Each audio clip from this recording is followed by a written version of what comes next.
grande profeta surgiu entre nós, se mostrou. É Deus que seu povo visita, seu povo, meu Deus, visitou. Aleluia, aleluia, aleluia, aleluia, aleluia, aleluia, aleluia, aleluia, aleluia. O Senhor esteja convosco. Ele está no meio de nós. Proclamação do Evangelho de Jesus Cristo segundo João. Glória a vós, Senhor. Naquele tempo, Jesus foi para o outro lado do mar da Galileia, também chamado de Tiberíades. Uma grande multidão o seguia porque via os sinais que ele operava a favor dos doentes. Jesus subiu ao monte e sentou-se aí com os seus discípulos. Estava próxima a Páscoa, a festa dos judeus. Levantando os olhos e vendo que uma grande multidão estava vindo ao seu encontro, Jesus disse a Filipe: onde vamos comprar pão para que eles possam comer? Disse isso para pô-lo à prova, pois ele mesmo sabia muito bem o que ia fazer. Filipe respondeu: nem 200 moedas de prata bastariam para dar um pedaço de pão a cada um. Um dos discípulos, André, o irmão de Simão Pedro, disse: está aqui um menino com 5 pães de cevada e 2 peixes. Mas o que é isso para tanta gente? Jesus disse: fazei sentar as pessoas. Havia muita relva naquele lugar, e lá se sentaram aproximadamente 5.000 homens. Jesus tomou os pães, deu graças, e distribuiu-os aos que estavam sentados, tanto quanto queriam, e fez o mesmo com os peixes. Quando todos ficaram satisfeitos, Jesus disse aos discípulos: recolhei os pedaços que sobraram para que nada se perca. Recolheram os pedaços e encheram 12 cestos, com as sobras dos 5 pães deixadas pelos que haviam comido. Vendo o sinal que Jesus tinha realizado, aqueles homens exclamavam: este é verdadeiramente o profeta, aquele que deve vir ao mundo. Mas, quando notou que estavam querendo levá-lo para proclamá-lo rei, Jesus retirou-se de novo sozinho para o monte. Palavra da salvação. Glória a vós, Senhor.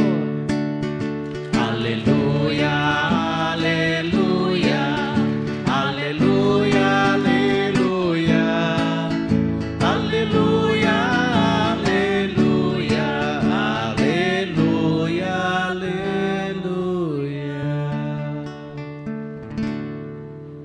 Nos recolhamos em oração. No íntimo do nosso coração, façamos brotar uma prece, pedindo ao Divino Espírito Santo o auxílio necessário, pois só Ele pode dar-nos a plena compreensão da palavra que acabamos de ouvir e agora meditamos. Rezemos pedindo ao Espírito Santo que nos auxilie e nos faça compreender a palavra.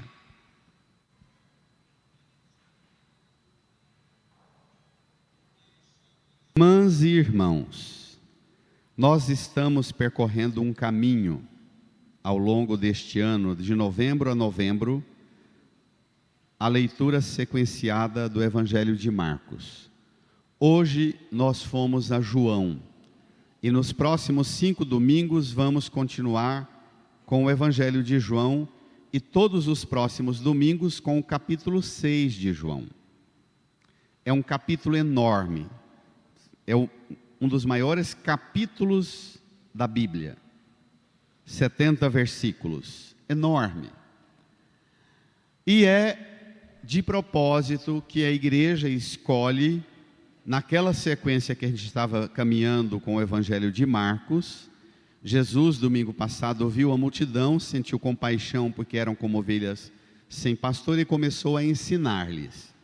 Passou o dia inteiro ensinando, e no Evangelho de Marcos, também no capítulo 6, logo depois de terminar o ensino, no final do dia, ele encaminha para os discípulos prepararem o lanche, os pães e os peixes.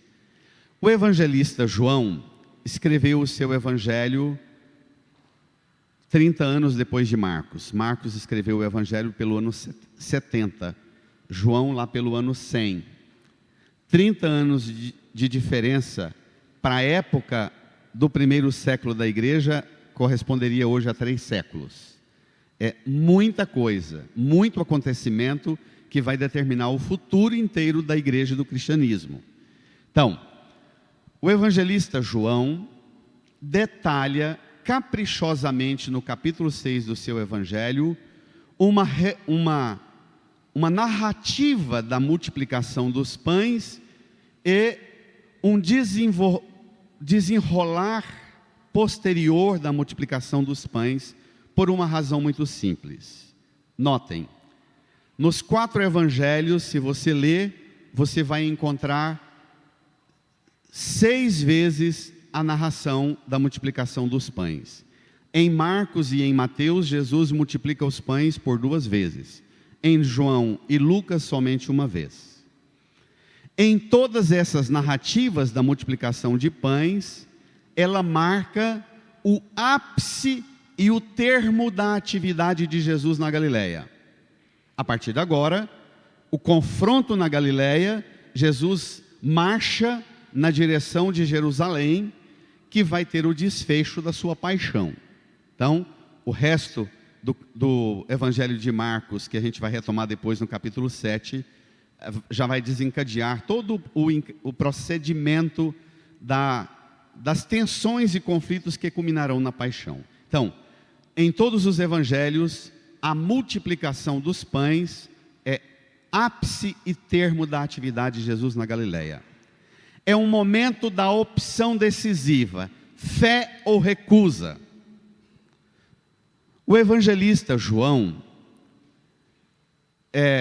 detalha na mesma narração da multiplicação o problema que vai desencadear nos outros evangelhos, fora da narração da multiplicação dos pães. Nós conhecemos bem, temos familiaridade até pela força poética, pela imaginação fértil que libera a gente essa cena da multiplicação dos pães. É tudo extraordinário, magnífico, esplêndido, mas nós não podemos de jeito nenhum interpretar a multiplicação dos pães sem ler esta cena a partir dos 2 versículos conclusivos. E eu vou começar a meditação com a conclusão do Evangelho. Vem comigo. No seu folheto número 11, lá no final, os versículos 14 e 15. Depois de narrar o encaminhamento para a multiplicação dos pães, o diálogo de Jesus com Filipe e André, a cena todos comeram, ficaram satisfeitos e ainda sobraram 12 cestos. E, guardado a sobra da comida, vem a admiração. Versículo 14. Terminada a multiplicação dos pães, a reação da multidão. Leiam, vendo o sinal que Jesus tinha realizado, aqueles homens exclamavam. Espere lá, você vai exclamar, mas preste atenção no conteúdo. O que é que eles exclamavam? Este é verdadeiramente o profeta, aquele que deve vir ao mundo. Este é verdadeiramente o profeta com P maiúsculo. Aquele que deve vir ao mundo.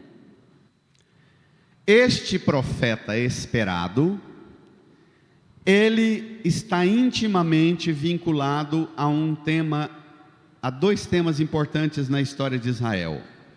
O tema da esperança, que a gente chama a esperança final, que a gente usa na teologia o termo a escatologia, que é aquela pergunta das histórias infantis. Como é que termina, não é? Todos felizes para sempre. A escatologia, como é que é o fim? Então, o profeta e é o primeiro tema. A esperança escatológica, como é que tudo termina? E o profeta seria o preparador do terminar de todas as coisas. A história de Israel é uma história muito complexa, muito ampla. Quando Jesus veio, já tinha 1850 anos que Deus tinha iniciado a conversa com Abraão e Sara lá em Ur dos Caldeus, lá no Golfo Pérsico, 1850 anos antes de Cristo.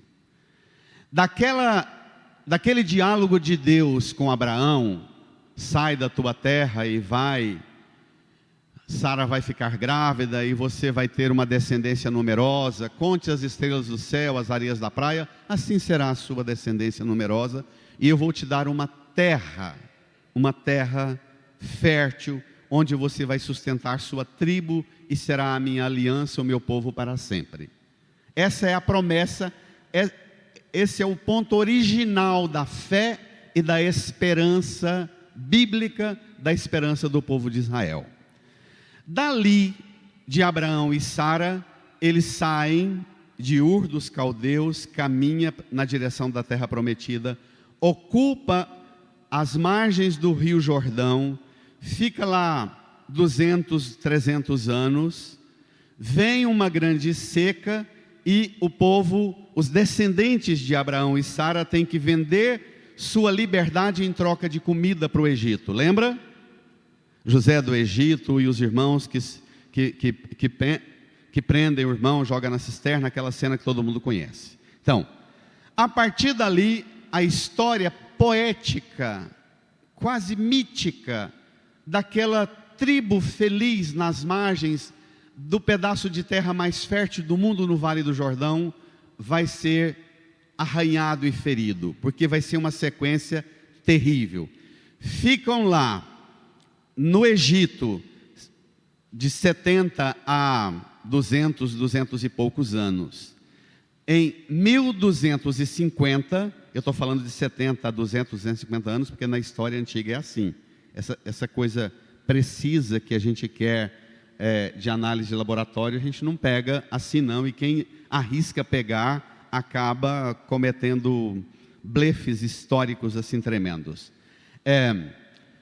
O que é certo é que de 1850 até 1250 vai ser o processo que prepara de Abraão e Sara para Moisés liderar a saída do povo da escravidão do Egito para a terra prometida.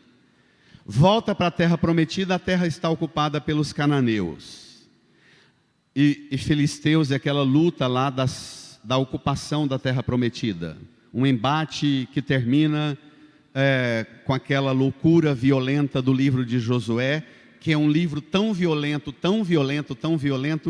que a gente nem lê o livro de Josué na missa. Quase nunca você lê na missa leitura do livro de Josué. Um único dia da semana tem um pequeno trecho, porque é um relato muito violento, carnificina bruta, na forma do povo judeu arrancar os cananeus que estão no Vale do Jordão, para pegar uma terra que fora deles, nós estamos falando de 1200, uma terra que fora deles em 1800. Tem uma diferencinha boa, né? De anos e datas. Quem é você? Há 1800 anos e agora aqui. Então, pega a sequência comigo. O Egito vai ser uma ameaça constante na vida de Israel, muito próxima ali no fundo, como aquele conflito da faixa de Gaza lá hoje. Não é outra coisa senão uma forma de entrada da parte da África e do Egito pelo Mediterrâneo. Essa é a grande armadilha política, econômica, social, muito mais do que religiosa e de terra prometida, que está lá até hoje. Mas pegue comigo a sequência que interessa.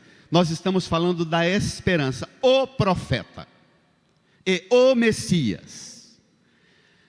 Então, tem um grande confronto com o Egito, com os cananeus. Depois vence os cananeus e instala as tribos. Até o ano 1000 vai ser a vida das tribos de Israel. Aí monta a monarquia davídica, encerra o período das tribos. De Davi, com a estrutura de Israel, uma monarquia, um país sólido, uma monarquia, vai durar de Davi o ano 1000 até muito pouco tempo depois de Davi, cerca de 80, 100 anos, não mais que isso, porque quando Salomão morre, o reino divide em dois, Israel e Judá. Mas a sequência é: luta com o Egito, luta com os cananeus por causa dessa terra. Em 721, a Assíria invade o reino do norte e o reino do sul, Israel, o reino do norte. Em 587, a Babilônia invade Israel de novo. Logo depois que o reino babilônico entra em decadência, o reino persa invade Israel novamente, e tem todo o domínio lá do rei Ciro, rei persa. Depois que o império persa entra em decadência, em 330, a Grécia, o império babilônico, helênico, invade Israel violentamente. É seguramente a invasão mais violenta, a dos gregos, em 330, 333. Entra em decadência o Império Grego e em 60 e poucos entra o Império Romano e invade a Palestina. Nós, na sequência, os egípcios, os cananeus, os assírios, os babilônicos, os persas, os gregos e o Império Romano. 7 grandes dominações e 7 grandes lutas sangrentas e violentas ao longo de 1800 anos praticamente, para sustentar os descendentes de Abraão e Sara no vale da terra fértil do Rio Jordão. Essa nota, eu sei que parece demais aula de história, mas a gente precisa aprender a familiarizar-se com isso, porque senão a gente lê a Bíblia e os relatos da Bíblia falam dessa história. Os livros bíblicos contam personagens que viveram esses ambientes e essas histórias. Se a gente não for, e eu sou repetitivo nisso, porque eu acho que enquanto a gente não ficar com essa linha do tempo de Abraão e Sara, 1850, até Jesus, e toda luta e confronto do povo até a chegada de Jesus, a gente nunca vai entender qual é o alcance da chegada de Jesus. Como a multidão aqui não entendeu. A multidão vê os feitos de Jesus e diz: este é verdadeiramente o profeta. Não diz que Jesus é Deus, o Filho de Deus, o Messias. Havia em Israel, aqui de novo uma nota importantíssima, para a educação de fé de vocês. Nossa, minha também. Ao longo desses 1850 anos, Israel, de tanto levar paulada, pancada, sofrimento, cunhou no ambiente da pregação dos rabinos, que eram aqueles pregadores da palavra na sinagoga todo sábado de manhã, que Jesus mesmo era um que pregava nas sinagogas, como vimos há poucos domingos. Os rabinos pregavam todos os sábados, confortando e consolando a esperança do povo sofrido, machucado, judiado. Os rabinos pregavam 2 afirmações de esperança. Diziam assim: não se desespere, o Senhor Deus vai intervir na história e vai mandar um Messias, e o Messias que ele vai mandar vai restaurar o reino de Israel, vai reconstruir a identidade das tribos, vai subjugar todos os povos da terra à submissão nossa, os judeus. Quem resistir a ser dominado por nós, a gente tem autorização de Deus para eliminar, para matar, acabar. Ou é eliminado ou é subjugado. Pronto. então vai Deus mandar um Messias. E este Messias, ele vai estabelecer, sim, uma monarquia de um modo político, econômico, social, nacional. Esse Messias, a vinda dele é tão certa que vocês não se desesperem. Quando estiver perto dele vir, Deus vai antes mandar um grande profeta. Um profeta ao modelo de Elias, Eliseu, Jeremias, Ezequiel. E este profeta é que vai fazer a limpeza de Israel para preparar a chegada do Messias. Então, quando eles terminam de comer pão e ficar satisfeitos, eles dizem: tá bom, mas isso para nós é só preparação. Ainda não é o Messias, ele é verdadeiramente o profeta. Esse para nós, esse aí, vocês estão percebendo a ironia, não estão? É quase um escárnio. Esse aí, tá bom, foi gostoso comer pão e peixe com fartura, mas esse aí, para nós merecemos mais. Esse aí veio preparar para a vinda do Messias. Mas, como pode Deus demorar mandar o Messias vir? Vamos dar um golpe de Estado? Vamos sabotar? E olha a cena, leia. Versículo 15. Mas, quando notou que estavam querendo levá-lo para proclamá-lo rei, Jesus retirou-se de novo, sozinho, para o monte. Jesus percebe que estão cochichando e articulando uma rebelião popular. Vamos pegar Jesus, levá-lo para Jerusalém, e vocês não se ofendam com o que eu vou falar, tá? Vamos fazer uma troca. Você deu pão e peixe, nós todos comemos, ainda sobraram 12 cestos. A gente te leva para Jerusalém, a gente te dá o trono e você dá a cesta básica para a gente o resto da vida.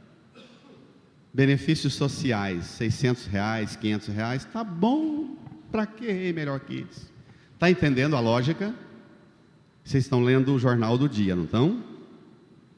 As notícias de hoje. Embora, infelizmente, tem uma classe média que tem dito orgulhosamente que não gosta de ler notícias. Notícia é fundamental para abrir a inteligência. Você não precisa concordar com o que o jornalista, o repórter, a forma e o modo com que ele apresenta a notícia, mas notícia é fundamental. De preferência que ela não seja mastigada, que você mastigue-a. A multidão que acabou de comer com a fartura da bênção da multiplicação, diz: ele é verdadeiramente o profeta. Agora, um rei, a gente inventa a gente dá um golpe e leva. E o que Jesus faz? Fugiu para um lugar sozinho, no monte. Jesus foi falar com o Pai, rezar. Pronto. A multiplicação dos pães marca a ruptura de Jesus. Jesus se recusa a assumir a realeza como a multidão a encarava. Jesus se recusa a assumir a pregação da palavra de Deus, do profeta, ao modelo que a multidão deseja. Surge uma ruptura com as esperanças populares, com as expectativas messiânicas terrestres. É o mesmo, quando Jesus foge, é o mesmo que dizer assim: olha, moçada, aqui nessa terra não há ninguém que represente legitimamente o reino de Deus.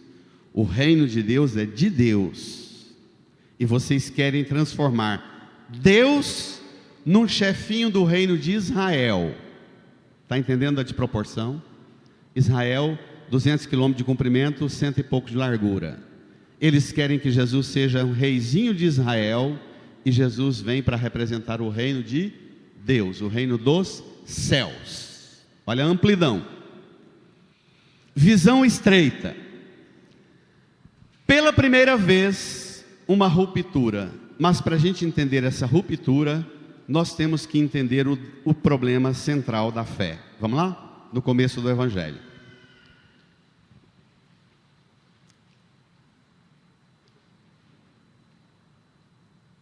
Nós já vimos nos domingos anteriores, Jesus várias vezes tentando sair com os discípulos para descansar e não consegue descansar porque a multidão não sossega e não deixa Jesus com os discípulos descansar, não tinham tempo nem para comer. De novo, João relata isso. Vamos lá? Naquele tempo, Jesus foi para o outro lado do mar da Galileia, também chamado de Tiberíades. A cena que vimos domingo passado, o povo viu que eles estavam saindo, correu a pé e chegou antes.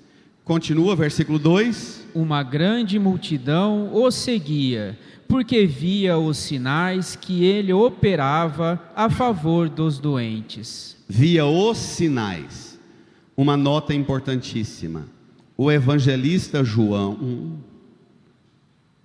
ele, quando se refere aos feitos de Jesus, aos prodígios, milagres, às ações extraordinárias de Jesus, o evangelista João não gosta, ele usa 2, 3 vezes no evangelho todo a palavra milagre.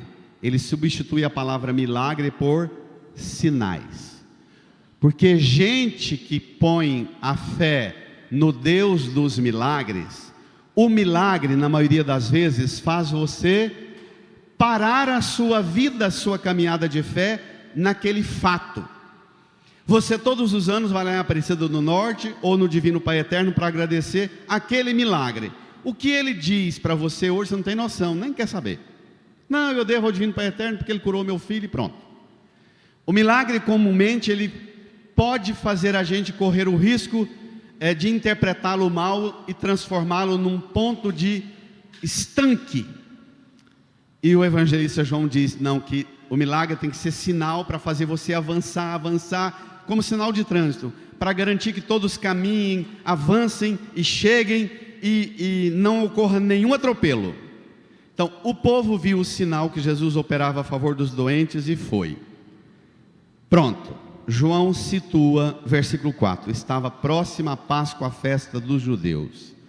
Uma ironia, o evangelista João coloca os eventos da fé do povo de Israel, do povo do Antigo Testamento, os eventos esvaziados de fé em Deus, e põe os feitos de Jesus comparando com as celebrações dos judeus, porque para João, como no dia em que mataram Jesus por ocasião da festa da Páscoa dos judeus, não foi?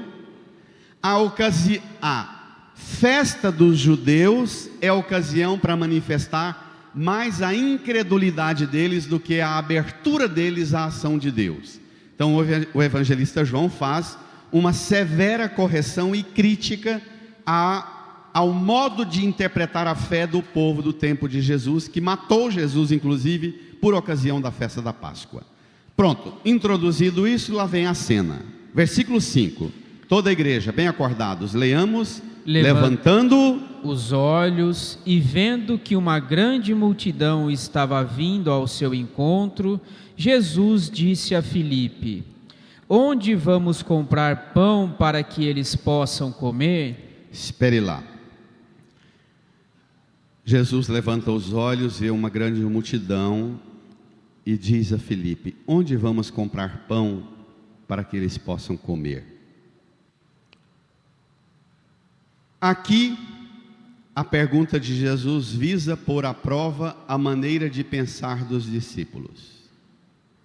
O próprio evangelista diz assim, leia, Jesus disse isso para pô-lo à prova, pois ele mesmo sabia muito bem o que ia fazer. Quando você lê o evangelho de João todinho, o Cristo do evangelho de João, ele é o Cristo Senhor que sabe todas as coisas.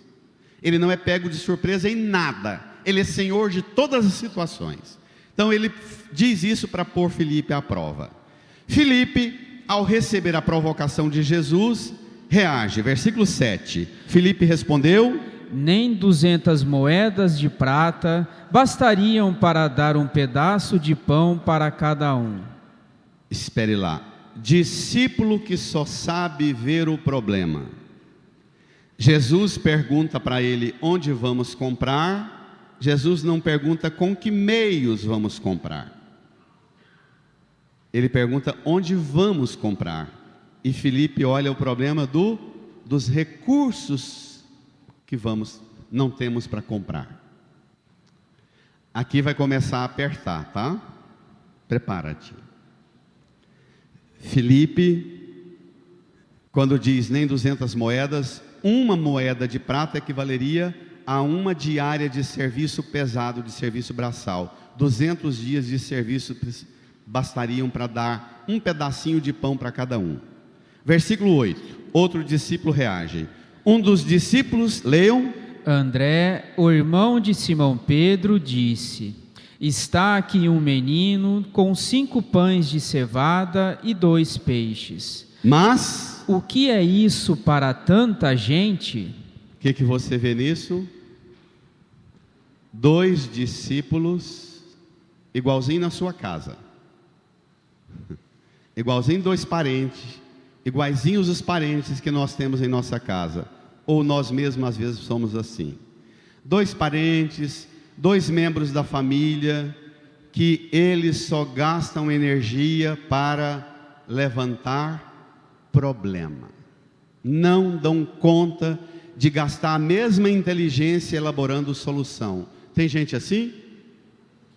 Dentro da nossa casa, na sociedade, na igreja, tudo, mas tudo só vê o lado negativo, só vê o lado do limite, só dá conta de identificar no máximo que não dá. Comece a pedir ao Senhor para libertar você da estreiteza da visão na fé. Comece a pedir ao Senhor a graça de curar a pobreza de sua visão, que em casa, enquanto uns ralam e se matam para dar o máximo de si, você só fica levantando os problemas e os obstáculos. Tem gente assim? Comece a pedir ao Senhor a graça, no seu trabalho, na sua casa, na sua família, na igreja. Pedir a graça de ser como os discípulos de Jesus, que precisam passar por um processo de metanoia, de mudar a mentalidade para mudar a meta. Vocês não dão conta de resolver a fome aqui, porque o que está na mente de vocês é pouco. Vocês dão conta de enxergar a coisa como problema, até quando é a solução que vocês estão vendo. Isso é grave. Isso é uma denúncia grave. Vamos à parte poética. Filipe, no grego, e André são 2 discípulos do grupo dos 12 que têm nomes gregos. Filipe e André. Filipe significa domador ou admirador da força dos cavalos.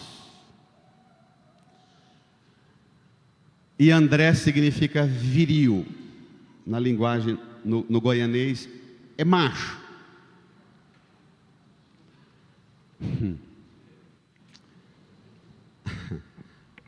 Aquele cara, os 2 no grupo de Jesus, que todo mundo chegava quando queria falar com Jesus, dizendo assim: os outros são meio fraquinhos, meio xoxinhos. Se quiser falar com Jesus, procura aqueles 2 caras lá, eles são mais bronco, mais bruto, mais rústico. Fala com eles, eles passam no meio, passam na frente, eles quebram a porta, eles derrubam pedra, passam por cima do telhado. Esses caras não tem limite para eles não. Jesus não está conversando com Filipe e André à toa. Que embora eles tenham um apelido popular de viril, de domador da força do equino, são bons de nervuras nos cérebros e nervuras musculares, são bons de temperamento para dar respostas práticas e objetivas logo, nem 200 moedas, tem aqui um menino, mas isso aqui para tanta gente. Mas o mais importante os dois não dão conta de fazer, de serem pequeninos, de se tornar pequenos como crianças para entrar no reino. Quem não acolher o reino de Deus como uma criança, não entrará nele. Filipe e André escarnecem da solução. André é mais violento. André apresenta a solução como problema. Está aqui um menino com uma capanguinha, um embornal, com 5 pães de cevada e 2 peixes, mas o que é isso para tanta gente? E André não sabe que apresentando o problema, Jesus está enxergando a solução. Fala, traz. E se você hoje, que chegou nessa igreja apresentando para Jesus o problema, e Jesus diz para você também, traz, que isso que para você é problema, eu farei ser a solução que você precisa no seu casamento, na sua família, no seu trabalho, na sua profissão e na sua fé. Amém? Amém. Reage, igreja, reage, reage.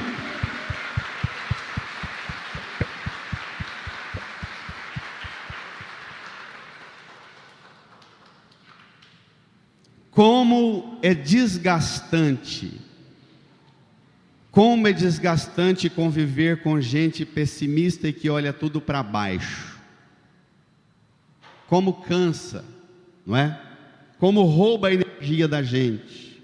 Conviver com quem puxa a energia da gente, o problema está grave e a pessoa só fica remoendo, quase que para levantar os problemas, dizendo vai piorar mais. Jesus enfrenta o problema. Jesus é o típico, o autêntico varão. Jesus de boa, tranquilo, como uma criança, Jesus disse, versículo 10, leiam. Fazeis sentar as pessoas. Leia. Havia muita relva naquele lugar, e lá se sentaram aproximadamente 5.000 homens. Você pode imaginar a cena, essa igreja lotada, derramando, ela cabe 1.000 pessoas. Você pode imaginar uma cena assim, fala 5.000 homens, você pode multiplicar isso, porque tem as mulheres e as crianças nas compreensões que tinham do tempo. Era um número seguramente de 15, 20 mil pessoas. Você pode imaginar a cena. Agora vamos ao modelo de Santo Inácio de Loyola. Vamos trabalhar com a imaginação para entrar naquele cenário. Você lá, na sua casa, no seu trabalho, na sua profissão, aqui. Você enxergando os problemas que você não dá conta de ver solução na sua vida, na realidade com a qual você lida. Entre você e Jesus, e entre você e Jesus e a realidade que você vai enfrentar, tem uma criança com um embornalzinho com um lanche. Na psicologia, essa criança é o homem e a mulher original que cada um de nós traz, na inocência e na pureza que cada um de nós é. Antes de resolver o problema, só aumentando o problema, você precisa encontrar o menino, a menina que te habita e que você traz. Aquela criança pura e inocente que era capaz de enxergar solução em tudo. E que talvez você tenha perdido essa criança. E ela traz com ela uma sacolinha com lanche. Amém? E esse lanche, ele serve para matar a fome do mundo. Porque são 5 pães e 2 peixes.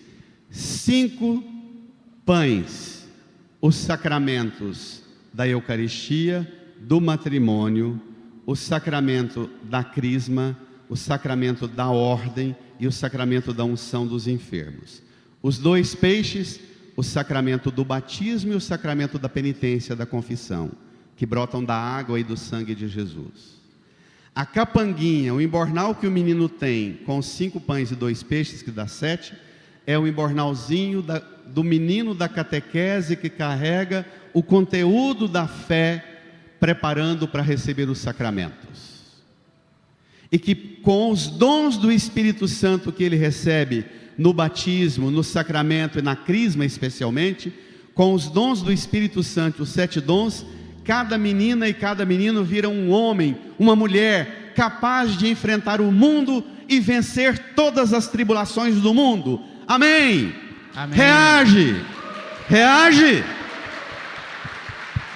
Reage!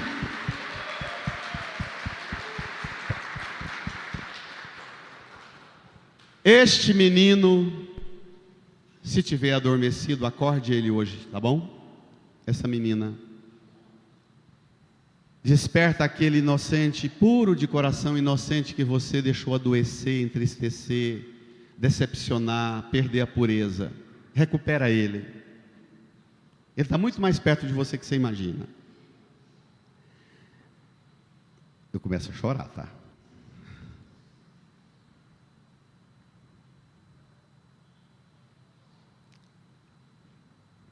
Quando a gente é capaz de olhar para os problemas a partir de Jesus e a partir do que Jesus oferece na cruz, os problemas nunca mais são problemas para a gente, porque a gente é solução para os problemas. Amém? Amém. A partir de Jesus, a graça da fé te capacita e te qualifica para sair daqui hoje com seu embornalzinho, levando para o mundo uma coragem de enfrentar um tema difícil. Vou fazer uma pergunta blasé, quase tola. Você tem coragem de olhar para a fome do mundo hoje? Tem coragem de falar sobre isso? Ou a alienação, a ignorância, a estupidez já tomou conta da sua inteligência que você acha que nem fome existe no mundo? Porque existe tanto desperdício.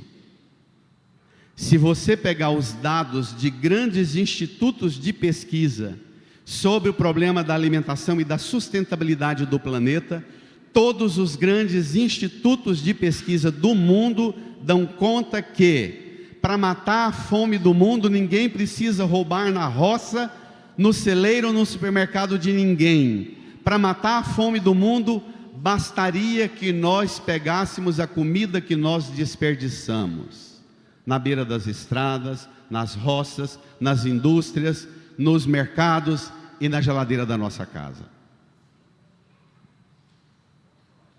Você tem coragem? A sua fé te capacita para levantar os olhos como Jesus e ver a fome do mundo? Ou você não tem nem capacidade para pensar que existe fome no mundo? O Papa Francisco, o Santo Padre, o Papa Francisco, cunhou uma das expressões mais eloquentes da teologia dos últimos 500 anos. Desde a Revolução Comercial e a Revolução Industrial, que gerou a massa sobrante dos excluídos sociais, a fé ficou por demais associada a temas sociológicos. Falar de pobre era falar de categoria social. O Papa Francisco trouxe para nós um conceito novo de pobre. Santo Padre, o Papa diz que a igreja precisa ao encontro do mundo, encontrar na seara do mundo a fome da pessoa em todas as realidades. Depois o Papa diz assim: vão às periferias do mundo, mas não se esqueçam das periferias existenciais. Porque quando a gente pensa em periferia, a gente pensa em bairro pobre, invasão, e diz o Papa, não, tem condomínio fechado, tem o apartamento de luxo dos metros mais caros de imóveis do Brasil, aqui no Marista, território da nossa paróquia, que tem gente com fome de Deus.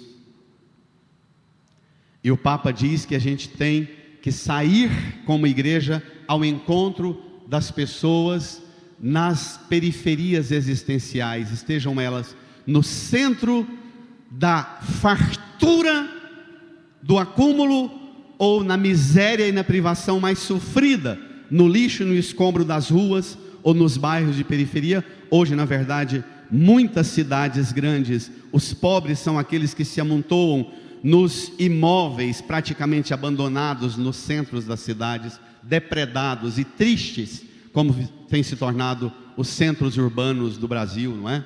Essa dor que é andar pelo centro de Goiânia.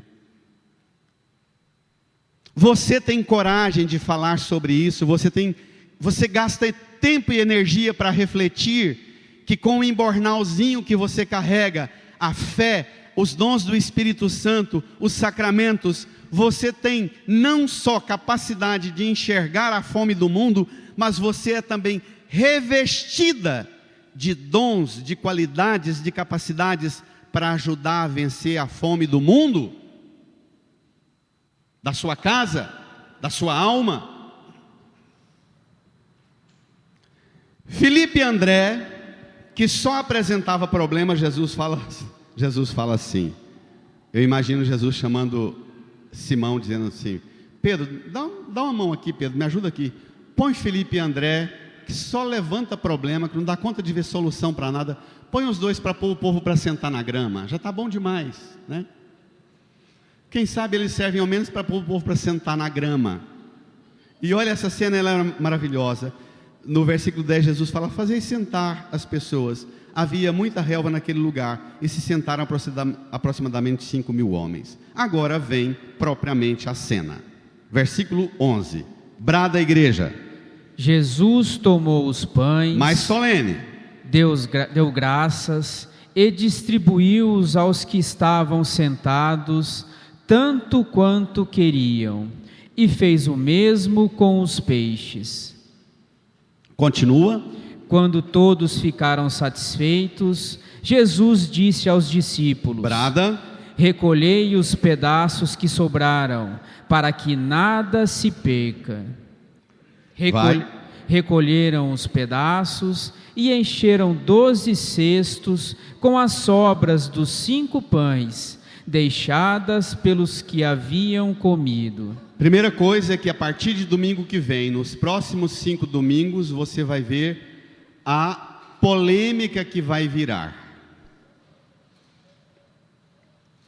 Jesus multiplica os pães para matar a fome da multidão e para ativar no coração, na alma, na mente, no ser dos discípulos uma outra forma de fome.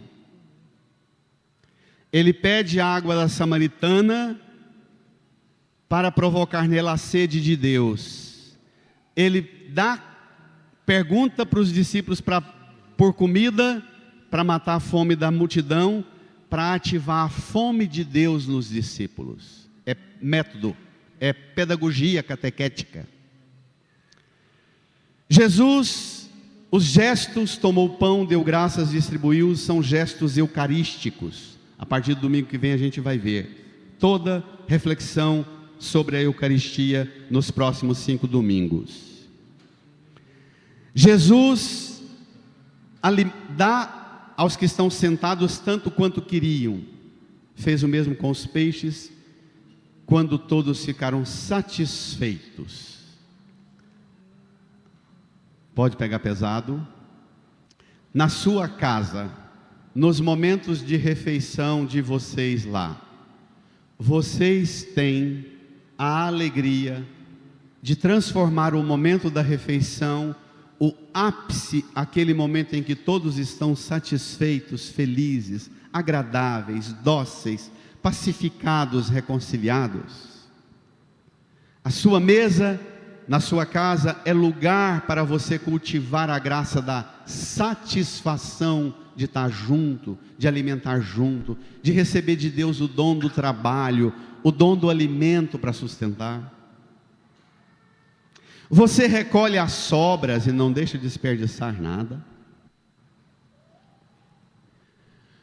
Você pode imaginar Felipe e André, que só apresentaram problemas, cada um deles com um cesto enorme, aqui em Goiás a gente chamaria de um balaio, um jacá enorme, os bichos brutos, troglodita, varão, tendo que abaixar para recolher as sobras dos pães e guardar nos cestos, depois pôr sobre os ombros, e diante das pessoas que eles disseram para Jesus: manda embora, o que é isso para tanta gente? Nem 200 moedas dá para dar um pedaço para cada um.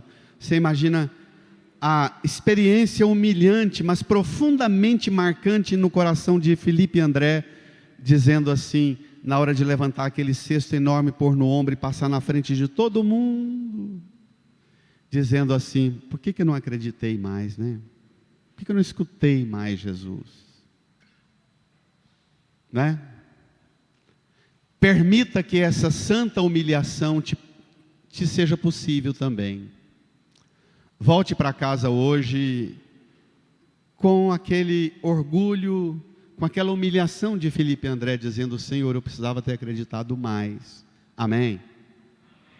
Peça do Senhor a graça para você entrar na sua casa hoje, humilhado, manso, humilde, com um cesto, com as sobras, para a sua casa, para a sua família, para os seus vizinhos, para o seu trabalho, para a sua escola. Que a fome do mundo vai ser vencida, porque você recebeu a graça de um novo tipo de rei.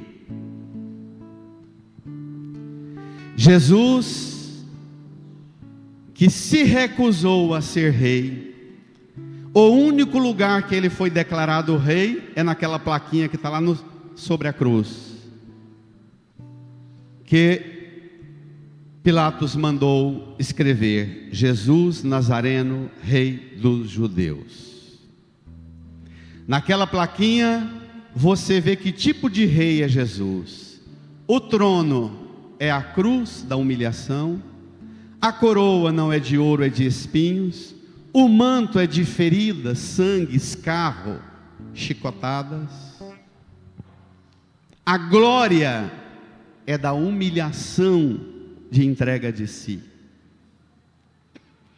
Na cruz você vê Jesus, pela primeira vez surge um tipo novo de rei, um rei que não dá coisas, mas um rei que dá Deus ao mundo. Tomai e comei, isso é meu corpo. Pela primeira vez você não tem um rei que dá cargos, prestígios, privilégios e poderes mundanos, mas um rei que dá a você a graça da face de Deus. Pela primeira vez você não ganha um lugar de privilegiado, de prestígio, de poder no reino dos reinos deste mundo, mas você tem um rei que te dá a alegria de ser cidadão do reino dos céus. A esse rei, verdadeiro e único rei, brada, reage com uma salva de palmas, brada, brada.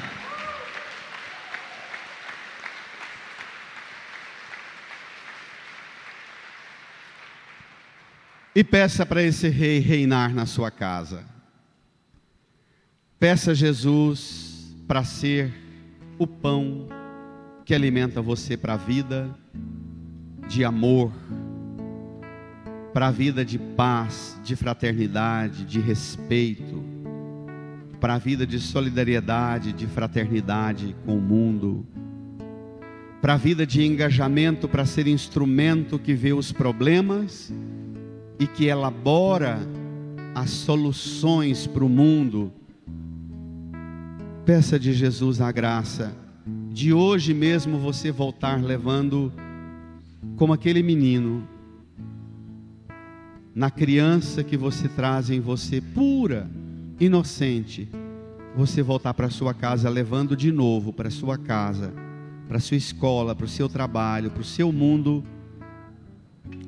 o lanchinho das coisas do céu, das coisas do amor de Deus, para matar a fome daquelas pessoas com quem você convive, trabalha, estuda.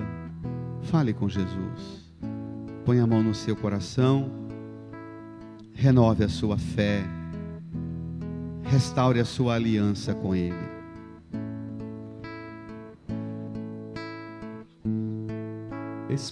Espírito, enche a minha vida. Espírito, enche a minha vida. Enche-me do teu poder, pois em ti eu quero ser. Espírito, enche o teu ser. As minhas mãos eu quero levantar e em louvor te adorar. Meu coração eu quero derramar diante do teu altar. As minhas mãos, canta. As minhas mãos eu quero levantar E em e louvor, em louvor te adorar. Meu coração eu quero derramar diante do teu altar. Espírito, enche a minha vida. Minhas mãos eu quero levantar e em louvor te adorar. Fiquemos de pé. Meu coração eu quero derramar diante do teu altar. Estenda a mão aqui para a cruz, reze comigo. Senhor Jesus, Senhor Jesus, eu creio firmemente eu creio firmemente e professo: e professo: Tu és o Messias, Tu és o Messias, o Filho do Deus vivo, o Filho do Deus que vivo, devia vir ao mundo, que vieste ao mundo inaugurar a nova realidade inaugurar a nova do reino dos céus. no reino dos céus. Obrigado, Jesus. Obrigado, Jesus. O Senhor hoje Senhor hoje saciou a nossa fome saciou a nossa fome de Deus de Deus e fez de nós e fez de nós homens e mulheres homens e mulheres capacitados e qualificados capacitados e para enfrentar para a enfrentar fome do mundo, a fome do mundo, da minha família, da minha família, do trabalho, do na trabalho, escola, da na es- sociedade. na sociedade. Eu serei Eu serei instrumento do seu amor, instrumento do seu amor, entregando nas suas mãos entregando nas suas todos os mãos meus dons, todos os meus minhas dons, capacidades, minhas capacidades, como aquele menino entregou 5 pães entregou seus pães e 2 peixes. 2 peixes. Eu entrego a minha vida Eu entrego a minha vida e a vida de todas as pessoas e a vida de todas as que pessoas trabalharam e trabalham que trabalharam e trabalham para que eu tenha uma vida para que eu tenha uma de bênção. de bênçãos. Obrigado, Jesus. Obrigado, Jesus. Põe a mão no seu coração, reze, agradeça, louve a Jesus por todo o dom, por toda a bênção que dele você recebe e pelo dom e bênção que você é indo embora daqui hoje, levando um cesto de bênção e graça para o mundo. Louve e agradeça ao Senhor. Obrigado, Jesus. Nós te louvamos, te glorificamos. Obrigado, Senhor. Amém. Amém.